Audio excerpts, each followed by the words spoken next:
کسی جوان کے لیے سوال باقی ہو سن لیجئے، سوچیں کس کا مرتبہ بڑا ہے، شہزادے علی اکبر کا یا مولا عباس کا؟ آج بڑا اہم سوال ہے، اور یہ سوال آپ سے اس لیے کیا گیا کہ اس کے ذریعے سے بات کو مکمل کیا جائے۔ کس کا مرتبہ بڑا ہے، شہزادے علی اکبر کا یا مولا عباس کا؟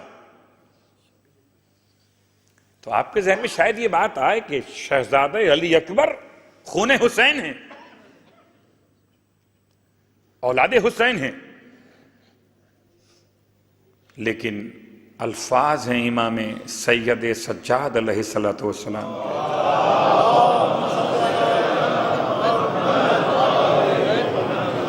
اور فرماتے ہیں اپنے چچا کی منزلت کو بیان کرتے ہوئے کہ میرے چچا کا روز قیامت وہ مقام ہوگا اس مقام کو دیکھ کر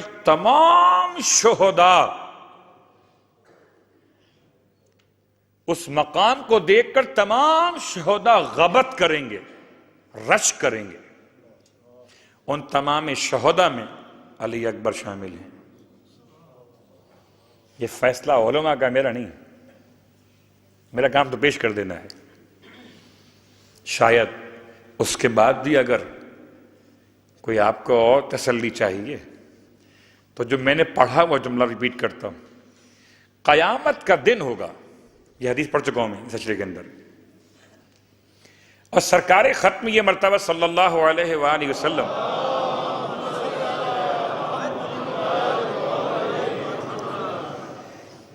سرکار فرمائیں گے مولا کائنات سے، یا علی جائیے بنت رسول سے پوچھئے کہ امت کی نجات کے لیے، روز قیامت امت کی نجات کے لیے کچھ سامان لائی ہیں؟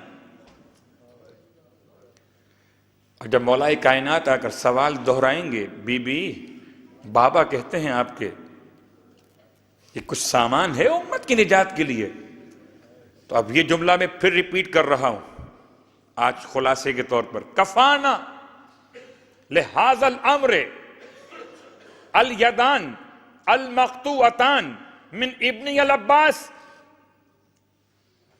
اے امیر المومنین، اس کام کے لیے تو میرے بیٹے عباس کے 2 کٹے ہوئے ہاتھ ہی کافی ہیں۔ اللہ اکبر، کتنا بڑا مقام ہے، صرف 2 ہاتھ اور پوری امت کی شفاعت۔ تو اکبر پہ لاکھوں سلام ہوں۔ اکبر عباس کے بھی شہزادے ہیں، لیکن کربلا میں سارے منصب امام نے، سارے سوائے ایک صبح کی اذان جو اکبر سے دلوائی تھی۔ بڑی محبت تھی مولا کو اکبر سے، لیکن سارے منصب کربلا کے جناب عباس کے لیے، اور ان منصبوں میں ایک منصب علمداری۔